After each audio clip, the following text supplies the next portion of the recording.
Hello, everybody.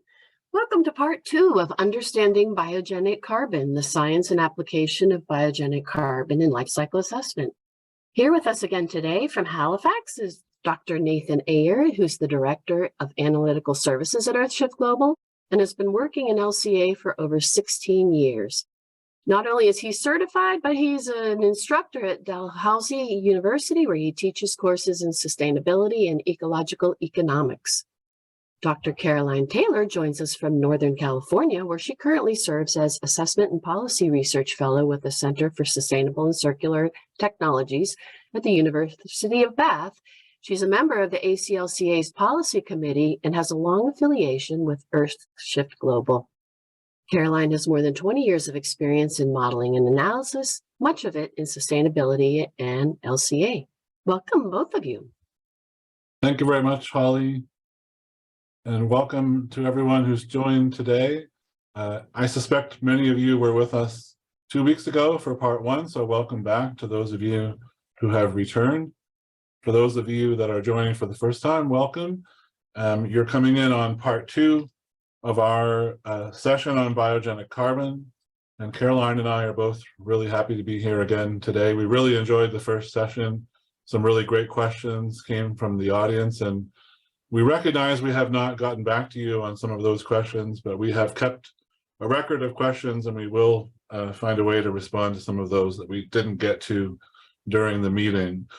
So for those of you who weren't here for the first session, Caroline provided a really great overview of the current state of science and knowledge on what is biogenic carbon and on the biogenic carbon cycle and how human activities interact with the biogenic carbon cycle.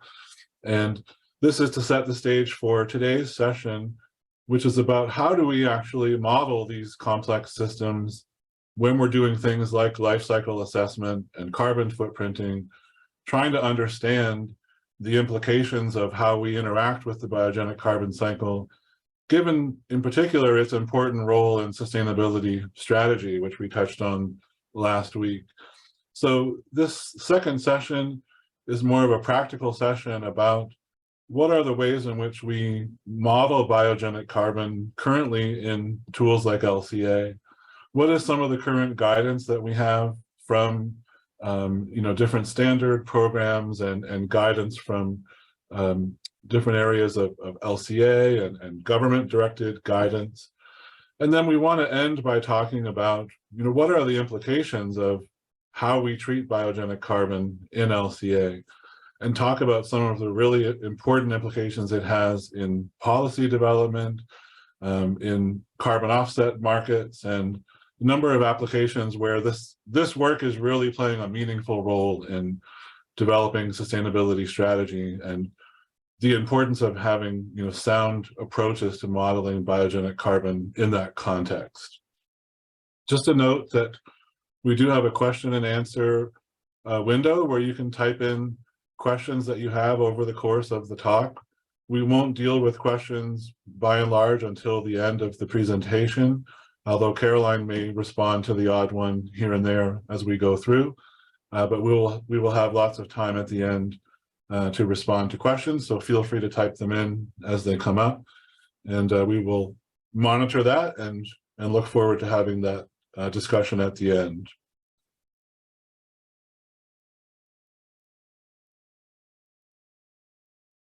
So in part 1, we talked about the complexity of the natural biogenic carbon cycle. And we looked at this illustration, which is sort of a simplification of what's involved in the biogenic carbon cycle. And it really begins with the uptake of biogenic carbon by plant material, and then what happens to that carbon over the course of its life cycle, and what happens as human systems intervene in this carbon cycle, making use of biogenic carbon in products and in energy systems.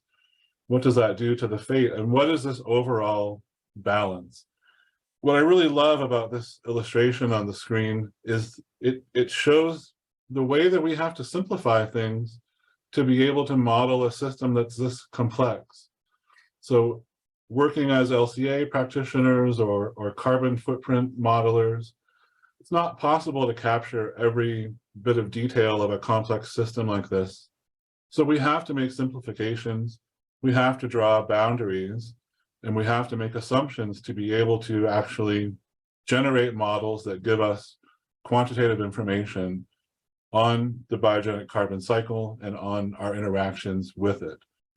So this part 2 segment of this, this overview of biogenic carbon is really about how do we draw those boundaries? What kinds of simplifications and assumptions can we make that lines up with the scientific knowledge that Caroline presented in the first session?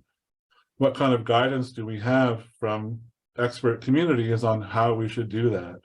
And what are the implications that arise from this modeling that we do? And what can we do to try to ensure that our modeling efforts are best aligned with reality, you know, to the extent that it's possible? My view of how we model biogenic carbon in tools like LCA is that it has been and continues to be an evolving practice. My first engagement with this world was around 2010, using LCA to model the use of wood for energy generation and heating applications. And I remember at that time looking around in the literature and guidance and direction from government policymakers that there was a relatively simplistic view of biogenic carbon in this context. And it was generally an assumption that biogenic carbon, when used for something like energy, was a carbon neutral activity, meaning that any carbon that we use, any biogenic carbon that we use in, say, a wood biomass feedstock that's combusted for energy, is using biogenic carbon that was fairly recently taken from the atmosphere compared to something like a fossil fuel, and then released back to the atmosphere upon combustion, and that there was no net addition of carbon to the atmosphere. And this was a fairly prevailing assumption at that time. I remember looking through the literature. There were starting to be some studies emerging that were starting to question the simplicity of this assumption, but it was an assumption that was made and that many would hold to this day. So this early treatment, as I just described, and Caroline nicely talked about this in part 1 of our session, about the difference in time horizon around the biogenic carbon cycle relative to carbon contained in fossil resources.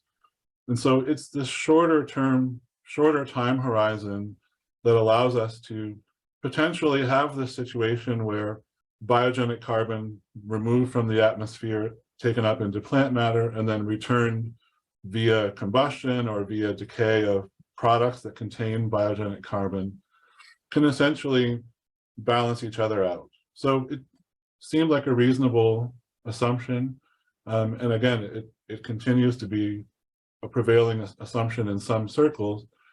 Although what we'll talk about in this session today is there has been an evolution of thinking around this in adding more complexity, thinking about this in a more nuanced way. That the real world is just not that simple. So it was a good simplifying modeling assumption that many have come to think about in a little bit more of a detailed and nuanced fashion in more recent years.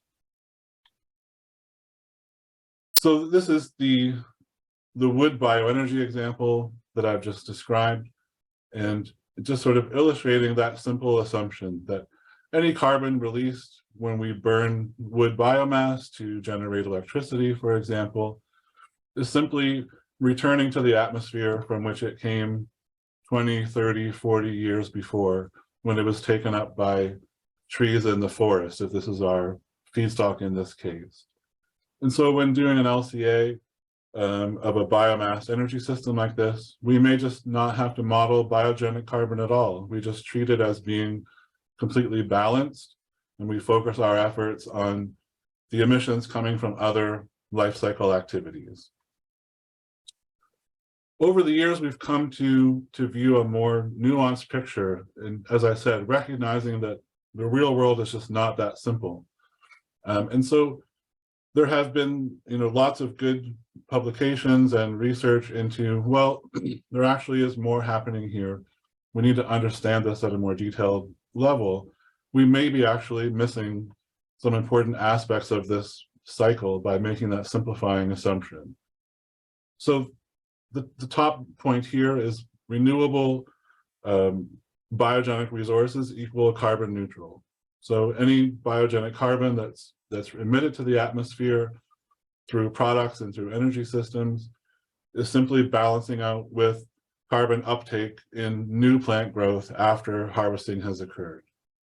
This also extends into what we call a sustained yield assumption, meaning that if we take wood biomass from a broader forest system that is being sustainably managed, that removal of biogenic carbon for products or for energy in the grand scheme of things in the broader landscape of that forest is not really creating any net addition of carbon to the atmosphere, because it will be compensated for by additional tree growth in the remaining landscape. One of the other assumptions that's often made, again, related to, I'm talking a lot here in the context of wood products and wood energy systems, and Caroline will interject a bit later talking more about crop-based systems. But one of the assumptions that's often used in modeling LCAs of wood-based systems is that in the case where we have forest resources that were going to be harvested anyway to make wood products, if we were to use those, say, to generate energy, we're taking carbon that was already being harvested, and so we're not actually creating any new carbon emissions to the atmosphere. But this ignores certain other parts of this rather complex system. It disregards things like if we had used that wood for wood products, we may have stored biogenic carbon longer than as opposed to combusting that resource and releasing it to the atmosphere. We also ignore things like if we divert wood that would have gone into wood products to wood energy systems, people who would have used that wood for products may now use other materials like steel or concrete. And what are the carbon implications of that kind of substitution? So the evolution in thinking around how to model biogenic carbon has been to sort of gradually expand the scope of our analysis to understand these types of implications of our decision making. So Nathan, maybe I'll make a quick comment here, I think. What Nathan's talking about fundamentally is an implicit assumption that the system's a steady state.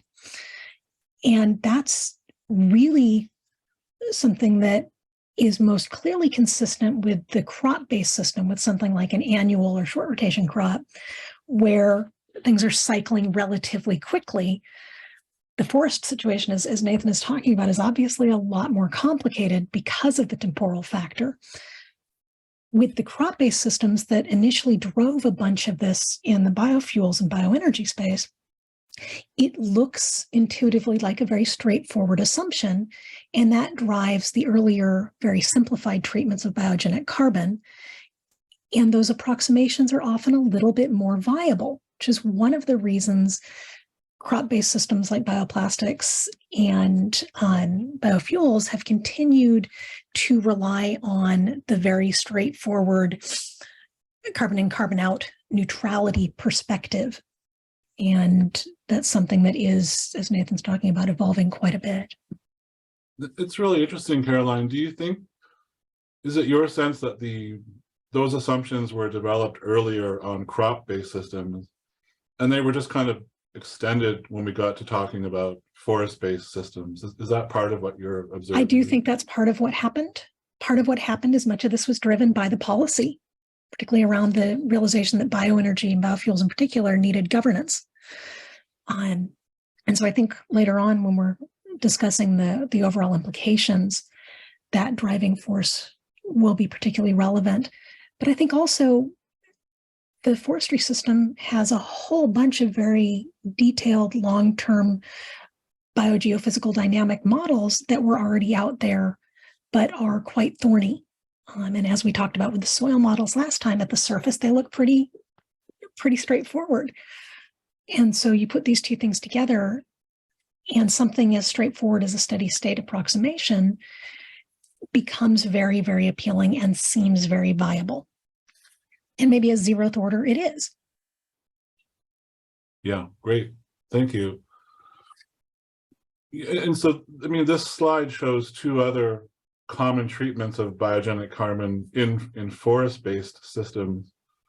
The first being, as Caroline just mentioned, it seems more plausible for a short rotation, like a short rotation willow crop, for example, that's being used for bioenergy, where the growth and harvesting cycle may be on the order of 5 to 7 years, that this is an even more sort of closed, shorter term carbon cycle than when you're dealing with a natural forest, which may have longer time horizons. And so it has been common to treat plantation feedstocks as being carbon neutral in this context. Also, in the literature, you will see that wood residuals, so rather than cutting down a tree directly to use it for something like bioenergy, a lot of bioenergy systems, mostly for economic reasons, if nothing else, rely on residuals. So limbs and tops and branches, or byproducts from sawmills. And so these have largely been treated as carbon neutral in the sense that they've often been viewed as waste products, and so that we wouldn't attribute any impacts to them. What has come to light in the literature in more recent years is that by making that assumption, we're disregarding the fate of those residuals if we didn't use them for bioenergy. So there are biogenic carbon implications whether we use them or not. And so our use of them changes the course here of the fate. But depending on what would have happened to those residuals in the absence of a bioenergy system, it may look better or worse than a bioenergy system when we actually model it out. I say all of this and building on what Caroline said, that because of the economic and policy implications of the LCA results on these types of systems, there's been a fair bit of controversy, a fair bit of, people setting up in sort of camps of their own approaches that they think are the best approaches. But when I look at this from a broader view, it's just the reality that as LCA or carbon footprinting practitioners, we have to make these kinds of simplifying assumptions to actually be able to model the real world.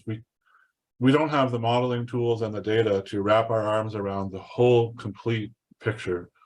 So we make these kinds of simplifications and assumptions, and over time, as we revisit them, perhaps we revise them. And that's kind of what's been happening in this space, if you look at it from a broader perspective. One of the things we do as practitioners is we take guidance from expert organizations and developers of protocols and standards.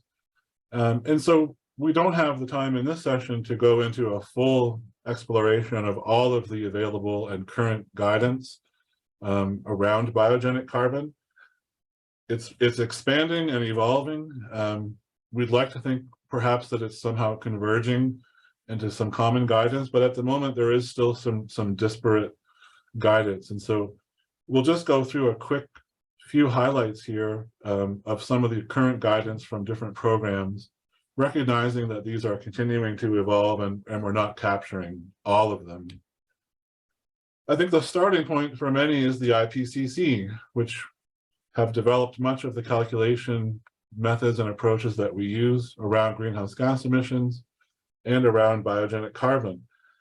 I find, and I once held this assumption, there's been an assumption that in some ways the IPCC approach treats biogenic carbon when used in things like energy systems as carbon neutral. It is actually not about them treating it as carbon neutral. It's about a division of where you account for those biogenic emissions in these national level greenhouse gas emissions accounting frameworks. So the IPCC approaches don't assume carbon neutrality for biogenic carbon, but they account for biogenic carbon in different places, basically. And so that greenhouse gas emissions associated, or biogenic greenhouse gas emissions associated with, say, combustion of a biogenic feedstock are not counted as an emission for the energy system that's using them. They're actually captured elsewhere in land use change modeling around things like forests and crop systems. So they're treated as a memo, like you would document them for an energy system, but you wouldn't count them because it would be a double counting alongside of this land use change modeling. So it's more about, you know, which side of the calculation setup does the number actually appear.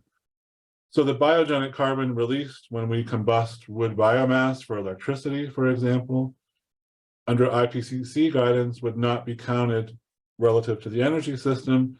It would be accounted for in the land use change modeling, looking at things like the overall carbon balance associated with harvesting and tree growth and carbon pool transfers. And there's a whole world of rather complex forest carbon modeling there where that number is accounted for. And I think one of the issues that comes up a lot, particularly with the IPCC guidance, is there are a lot of chapters of that guidance, and it's often covered in a different chapter. For example, forestry and land use change are in different spots. And it's very, very easy. These are complicated guidance documents. Agreed. And I know in my earlier days working on these systems, I really did believe that the IPCC guidance was to treat biogenic carbon as carbon neutral. And I've learned, as I've learned more of the complexity of the methods, that's not the case. The example on this slide is the kind of accounting that we do at a national level. So this is the way that countries like Canada and the United States and others who participate calculate our national level greenhouse gas emissions inventories. So this approach is fine when it comes to that level. The problem is that as LCA practitioners, we're most often dealing at the project level. And so if we take that assumption that the biogenic carbon is accounted for elsewhere and we don't include it in our assessment, in this case, here's a fictional example of comparing wood chip heating to oil heating for a residential home. If we look only at the fossil-based emissions associated with the supply chain and combustion of the oil, we get one picture.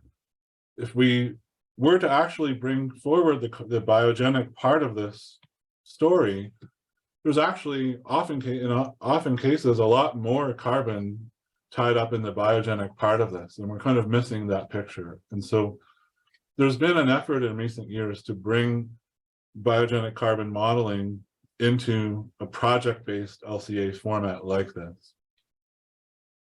So as Caroline noted, there's such a complex set of guidance from the IPCC about how to model greenhouse gas emissions as a whole. And there are multiple chapters that relate to biogenic carbon contexts.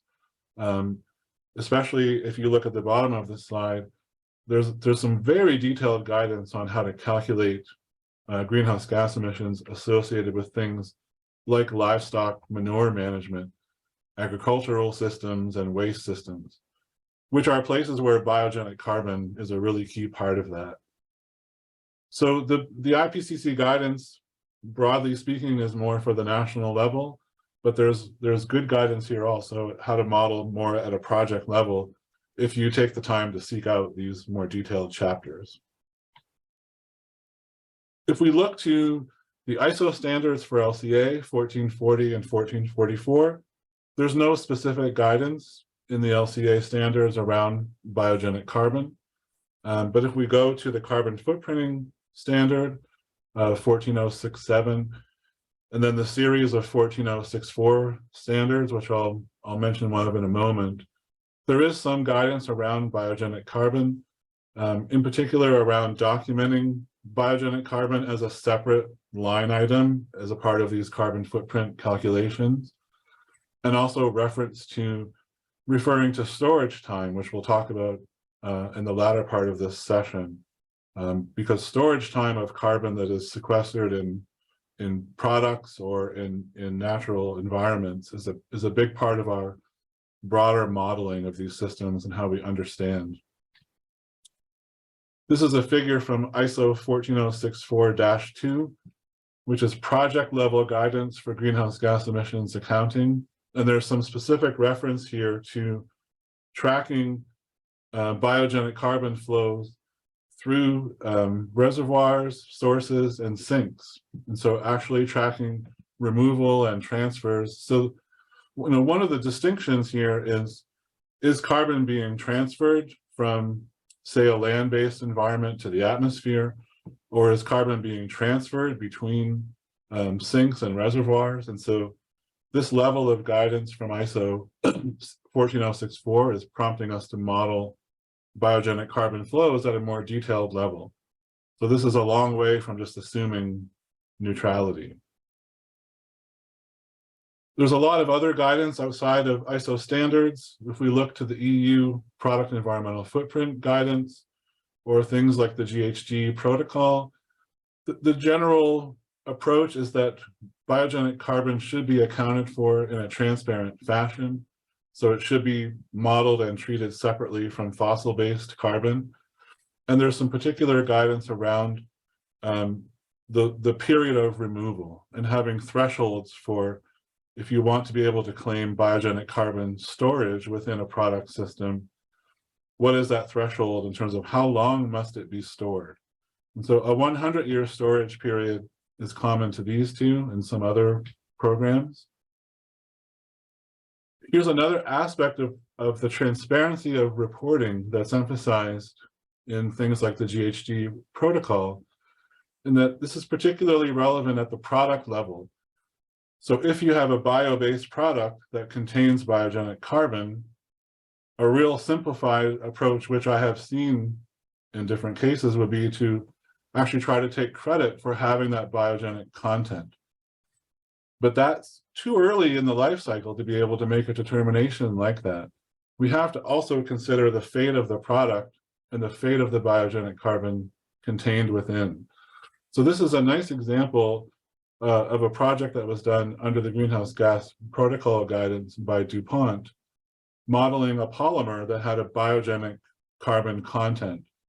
And you can see there's a note made here that although the product contains 37% biogenic material, there's no claims being made about storage of that, because the study only went as far as basically like cradle to gate. So the fate of the product was not modeled. And so there's no assumptions made here about whether this is long-term storage of carbon. And so they're basically providing the information and the data needed for whoever might use that product to then, you could then model the fate and understand what is the fate and the overall balance of that biogenic carbon. And here's a reiteration of that from the product environmental footprint guidance. Here you see the 100-year time horizon is used as well. And at the bottom of this slide, you see this note about the intermediate products. So when we're modeling products from cradle to gate, the lifetime and the final disposition of the product is not known. You can't claim carbon credits using the LCA data for an intermediate product like that that's only been modeled up to the gate.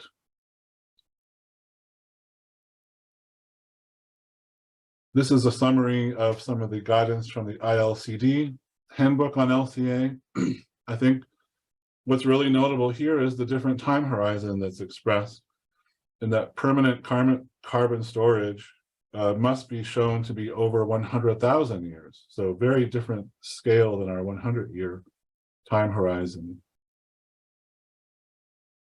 This is another key point to think about as a practitioner when you're modeling in an LCA software program, for example, is being aware of what the characterization factors are for biogenic carbon when you're using different impact assessment methods. This slide is showing a recent change made by Nettle, building off of historically the Tracy impact assessment method had a characterization factor of 0 for biogenic CO2. And in a recent update, Nettle has opted to make the characterization factor be 1, so the same as fossil-based CO2.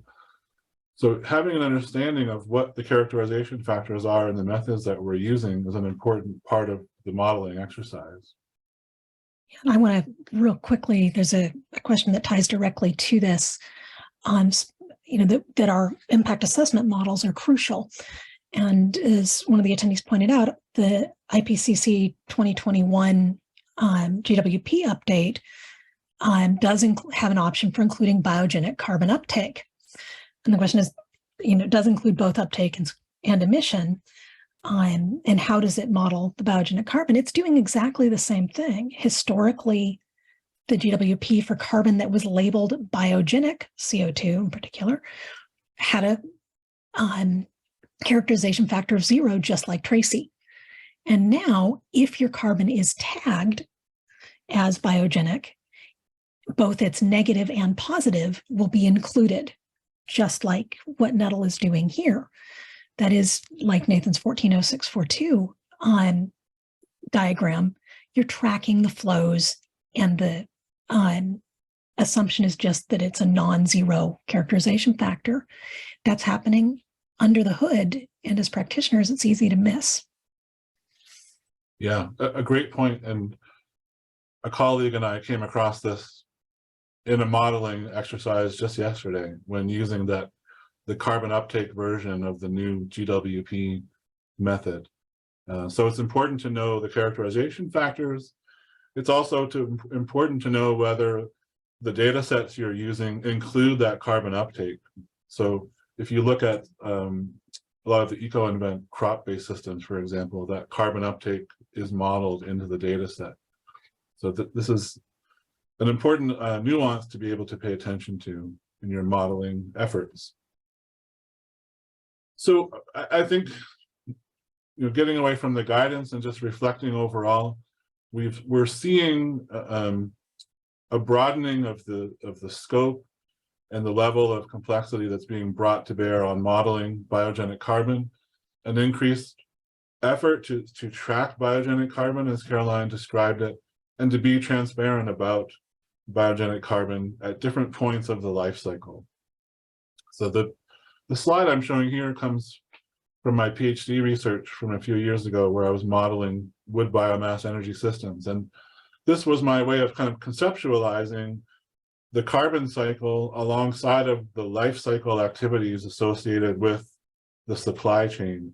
And so in my research in that work, we combined forest carbon modeling with life cycle assessment to try to have a more fulsome accounting of the biogenic carbon cycle as it related to these systems. And so, again, coming back to the forestry context, this is what we've seen in the literature in more recent years, is that opposed to assuming that there's a carbon neutrality here, we're actually considering the full implications of forest harvesting on changes in forest carbon and bringing that together with the life cycle assessment modeling. And the way this is often done is to look at what we call the bioenergy case versus the reference case. So if we didn't harvest that wood for bioenergy, what would the biogenic carbon picture have looked like if we let things continue on business as usual, as opposed to when we intervene and do the harvesting and undertake our bioenergy case? So this comparison of an energy case versus a reference case is one of the ways that this modeling is done. And this is another example of that from some recent work I did in Nova Scotia, where if you look at the top of this figure, you see the life cycle emissions, you see the combustion emissions, so supply chain and combustion emissions, and emissions from biogenic carbon decay. And then below the x-axis, you see the change in forest carbon, and then that net carbon balance in the middle. So this is a typical approach that has been adopted specifically around forest-based systems as a way of trying to have a more detailed accounting of biogenic carbon. Just a couple other recent examples of how we model biogenic carbon across the entire life cycle and some of the implications of that. This is an example from the US EPA's WARM model, which is a model for estimating greenhouse gas emissions associated with waste management systems for different types of of products. So this example I'm showing is for the landfilling of solid waste. So I talked a few minutes ago about how when we model cradle to gate, we're not dealing with the fate of that biogenic carbon, which is ultimately what determines whether or not there's a carbon benefit or whether or not we have to consider that there may actually be increased emissions associated with the system. So in the warm model for landfilling, as an example, if we look at something like the disposal of lumber on the bottom part of this slide, the warm model has emissions factors that estimate for every short ton of lumber disposed of in a landfill, 0.15 tons of CO2 would be emitted as methane from that landfill system, and 1.09 tons of CO2 would be stored in the landfill over the long term. And this modeling is based on modeling methane generation and carbon decay rates for different types of landfill conditions. So the figures I'm presenting are a national average of different landfill types. If we look at something like office paper compared to lumber, for every short ton disposed of in a landfill, 1.23 tons of CO2 are emitted as methane, and only 0.12 tons of CO2e are stored over the long term. So this type of modeling reflects the different carbon decay rates associated with different types of municipal solid waste products. So this is another example of more detailed modeling of biogenic carbon. Another area where this modeling of biogenic carbon is really quite fascinating and very important in terms of bioenergy policy development and where we're directing research and investment is around the production of renewable natural gas from livestock manure, in this case, dairy manure. And this is a classic case of comparing a project versus a business as usual situation from a biogenic carbon perspective. So the key question in these calculations becomes, what would happen in terms of carbon emissions if we did not use the manure for bioenergy, but we just left it treated the way that it's normally treated? And what we're learning from this research is that depending on the manure management regime that would have happened in the non-bioenergy situation, the carbon intensity numbers we're seeing calculated for renewable natural gas from dairy manure range from net positive emissions to really big net negative emissions. And the two examples that I have here are showing really big negative carbon intensities that have been calculated for RNG from dairy manure. And the thing that's driving these results is the assumption that in the absence of using the manure for bioenergy, it would have been stored in basically open lagoons, which tend to release a lot of methane when just left to sit and have carbon decay.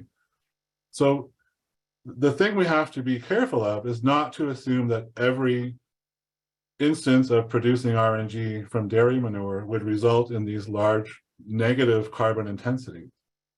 How would that carbon intensity change if instead of storing the manure in lagoons, in the reference case, if it was applied to agricultural fields or stored in closed systems? So there's a lot of nuance here, and it's really become sort of a project by project basis on which we have to make these kinds of evaluations. The last one that Caroline and I were talking about yesterday, which kind of leads into the final part of this presentation about the implications of this modeling from a policy perspective and a sustainability strategy perspective, is we are seeing an increasing interest in developing carbon offsets from biogenic carbon systems. The example here is biochar, which is becoming one of the more prominent materials in this space. So biochar is produced when we take biomass of different sources and put it through high temperature in the absence of oxygen. And it's a very resistant to breakdown. So it has a lot of potential to store biogenic carbon. So this program from a program called Puro Earth is providing carbon offsets to producers who can generate biochar and store biogenic carbon over the long period. And so, again, what really ultimately drives whether or not there's long-term carbon storage here is what is happening to that biochar after it's produced. How is it being stored? Where is it being applied? What are the conditions under which it's applied? And so a lot of the methodology from Puro Earth in terms of calculating this is based around that difference between the greenhouse gas emissions needed to produce the biochar versus how long is carbon stored in that biochar over the long term. Okay, so it's kind of a quick tour through the application of biogenic carbon modeling in LCA and carbon footprinting. What we definitely want to talk about and that we realize is important here is that even as our approaches are evolving, as our knowledge is evolving and maybe our approaches are getting better, all of this work is informing policy decisions. It's informing carbon offset programs. And so the implications of this work are significant. And you don't have to look too far to see that that's the case. And it's really probably why many of you are here today. This is very relevant to your day-to-day work and in whatever field you may be working in. And so a lot of these programs around achieving net zero are based around our management and interaction with biogenic carbon. And Caroline, did you want to build on something here? No, just preparing for the rest of the discussion. Great. Good. So just some examples here that these net zero programs are very much hinging on our understanding of how we can manage the biogenic carbon cycle to our advantage to limit greenhouse gas emissions to the atmosphere. One of the ways that actually, Nathan, if you would hop back one, I do want to make a quick comment on the carbon pricing dashboard. So this snapshot is from a couple of years ago. There are now 70 initiatives, 47 national and 36 subnational, and it covers now about 24% of global GHG emissions. In theory, that's a huge lever to use. And this is a great resource if you're looking into the situation. But underneath the hood, again, how we account for biogenic carbon influences what can be incorporated. And since things like this dramatically influence decisions that are made, both for design and for whether to implement things like this, explicit discussion around biogenic carbon is really crucial to getting them right. Exactly. And further to my point a moment ago, that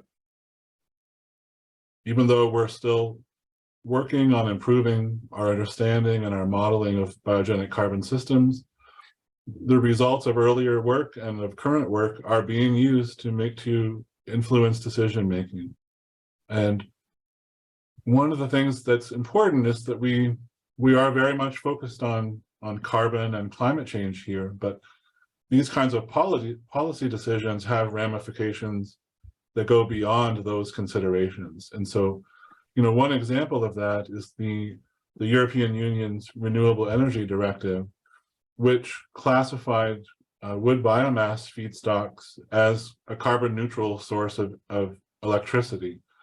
And we've seen a big shift in the EU towards the substitution of coal with wood biomass and wood pellets.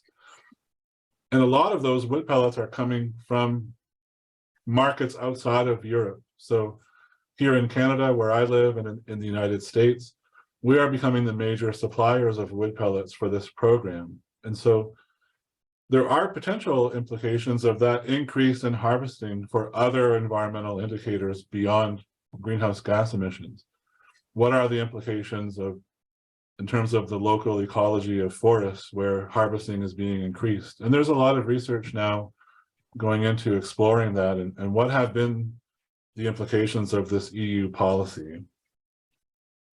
The other thing to consider, which Caroline talked about last session, is that there also are a lot of things we don't know about the broader global carbon cycle. And we're still learning new things that can influence our understanding and may influence our decision making. A good example of this is this 2021 paper about the carbon cycle in the Amazon. And although we focus very much on carbon uptake, so the role of forests in removing carbon from the atmosphere is a pivotal piece of our environmental policy making. This research found that there's actually other forces at play related to methane and nitrous oxide emissions from other aspects of the forest ecosystem, such that the level of emissions from those often ignored sources may actually exceed the carbon uptake that we focus on in the Amazon. And so there's other factors at play here that we're still learning that may actually change the view that we have of biogenic carbon cycles in this type of context. Another consideration that we have to face as biogenic carbon becomes increasingly tied up in the world of carbon offsets is the issue of time horizon, which we talked about in the first part of this session with Caroline. It also comes to play in terms of the time horizon within which we need to deal with climate change. If we're being told we have 7 to 10 years to avoid catastrophic effects of climate change, where does biogenic carbon fit into that time horizon? The biogenic carbon cycle and our use of biogenic carbon in this context, maybe the time horizon does not match up with that urgent need for action. The other thing to consider is, as we see the effects of climate change spread more widely, and one of the outcomes of that is forest fires, for example, if we are tying carbon offset programs to storage of carbon in forest ecosystems, how do we account for the increased incidence of things like forest fires? And what does that do to our carbon accounting that we're relying on to make these types of decisions? And one last point just about, again, continuing to push to make sure that we're doing this type of modeling in a rigorous way that reflects the most current state of knowledge, is there's been a lot of investigation and critique recently of carbon offset programs, particularly those associated with forest-based systems. Here again is a place where we need to broaden the scope of our analysis and the scope of our consideration to really understand the full implications of relying on a forest system for carbon storage and carbon offset programs. So there's a number of different ways in which these programs could fall short if we're not paying attention to that broader scope. One of the classic examples may be that forest management companies may be able to get carbon offsets by agreeing not to harvest in certain parts of the forest. But if they're simply shifting that harvesting elsewhere, is there really any net benefit? Is there really a credit or an offset created there? And again, the issue of forest fires I just mentioned. And so this is part of our evolution of our learning and improving our modeling, is to open up our scope of analysis to consider these things that may fall outside of the original scope within which we were making these decisions and developing these policies. I think this is a fundamental issue of specifically LCA and the practice of LCA, or fundamental too, and that's the goal and scope aren't necessarily consistent with the utilization. And what we're trying to do frequently is answer a question that is different to what was actually asked, or the question being asked isn't consistent entirely with what's being described, what we're trying to model. And so we're not necessarily supporting or framing the right impacts associated with particular decisions. And that's something I think as practitioners that we need to work on quite a bit with our clients and frankly with ourselves. Agreed. Okay, so we have lots of questions. Yeah, let's stop right here and on this last slide, our final thoughts are kind of building on what Caroline just said about we need to understand biogenic carbon beyond just focusing on, is it a credit? We need to consider these broader issues, expand our scope of analysis, expand our research questions, and be transparent and communicate transparently. Communication, let's shift into the questions. And that is a great transition to, I think, one of the most important questions among our many questions that Rebecca asked. She points out that in working with fermentation processes from biomass, there's a CO2 released, but when she reports it in LCAs, there's pushback from clients on even reporting it. I think this is something all of us have run into, right? So what recommendations are there to manage that? How do you handle that situation in a way that you actually do get the results that are necessary? I'm interpreting the question as reporting but not including in the carbon footprint, or are they pushing back against any record of biogenic carbon emission, or pushing back that it's being included in the footprint itself? I see a bit of a difference there. Rebecca, if you want to add a clarification at the bottom, we can look at that. I think my immediate thought is there are cases where being able to show it can be very valuable. So, for example, the IRS has a program for credits that can include bio-based products. And so having that biogenic carbon value can contribute to the ability to claim that kind of credit. And I think that's one thing that clients often find somewhat compelling. Rebecca says both. Nathan. Of course. And the fact is that policy is going that direction. And unless they want to come back and redo it again, the number needs to be there somewhere. Nathan? Yeah, that was going to be my point as well. Even though there's some difference in guidance that we're getting from standards and protocols, the one thing that is consistent is transparency and the need to at least report biogenic carbon as a separate line item, whether or not it's factored into the overall carbon footprint. And so I see that becoming the norm. Is already almost the norm.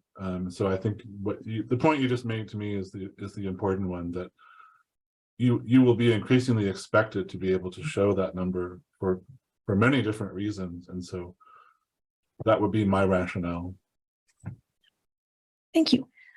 There are a number of questions that relate to whether we are winding up drifting kind of into consequential LCA.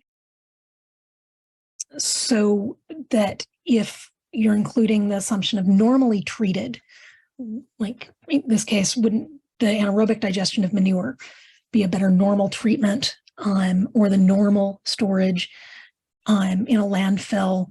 Alternatively, if you're using something for a different purpose, and you have to consider the alternative fate of a bio-based feedstock that wasn't used, isn't that consequential, or would it apply to attributional? And I think on a related note, the GHG protocol, somebody points out, does not actually allow the use of counterfactuals for credit. So how, in this situation, one, how are we drifting into consequential? And two, what does this mean for trying to justify, or to actually, let's take justify off, to account for biogenic carbon? I think we do start pushing into consequential modeling in the context that I'm most familiar with, in the forestry sector. If I'm looking at something like a sawmill, where they're producing lumber and they're also, out of that process, they get sawdust and wood chips and bark, etc. And those are things that we've often treated as waste products, but when you actually look into the viability of something like a sawmill, they need to be able to use those, either waste or co-products, either internally or to sell externally, even just to be financially viable. So the notion that they are waste products that are just sitting to decay is, I think, not as applicable as we once thought.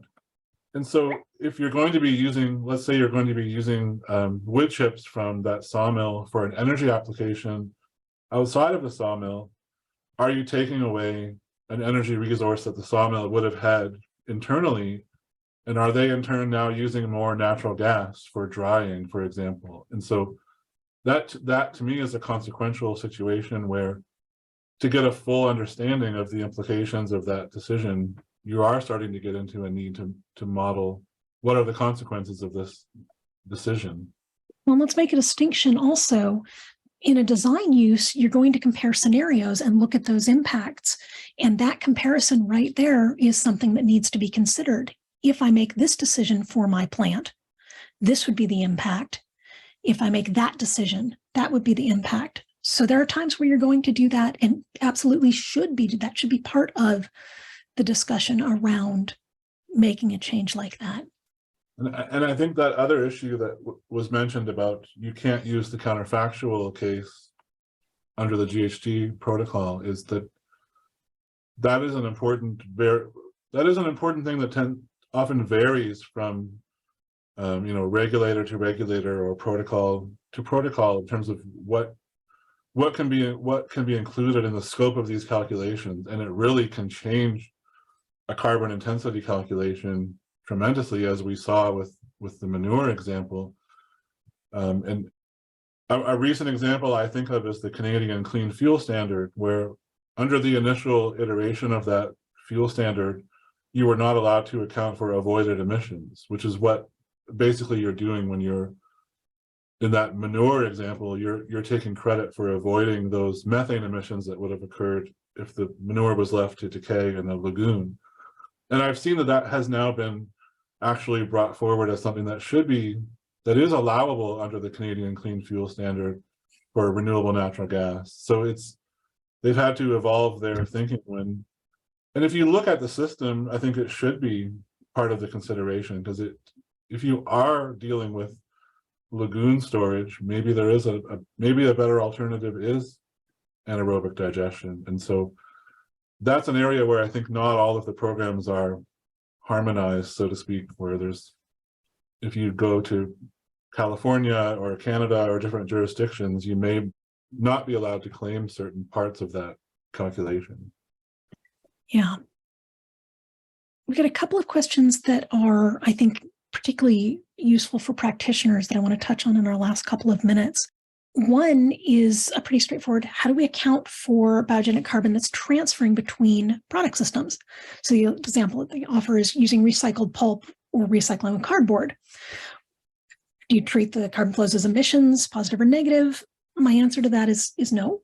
I think, Nathan, it's the same thing. Those are intermediate flows that you track in the system. And I think the crucial factor here is we've spent so many years thinking that biogenic carbon is special, that it feels weird or it's not clear what to do. And I think the answer is we step back and say it's just another flow in the system. We don't ignore it anymore. That's the only real change. We are down to 2 minutes. The other one that I wanted to tag real quickly is somebody asked specifically about modeling tools and supporting the ability to disaggregate as required under the GHG protocol. But I think this is a generally valid question. And that's, are our tools set up to disaggregate at the levels and the ways that we need? And what do we do instead? Nathan, you want to make a quick comment on that?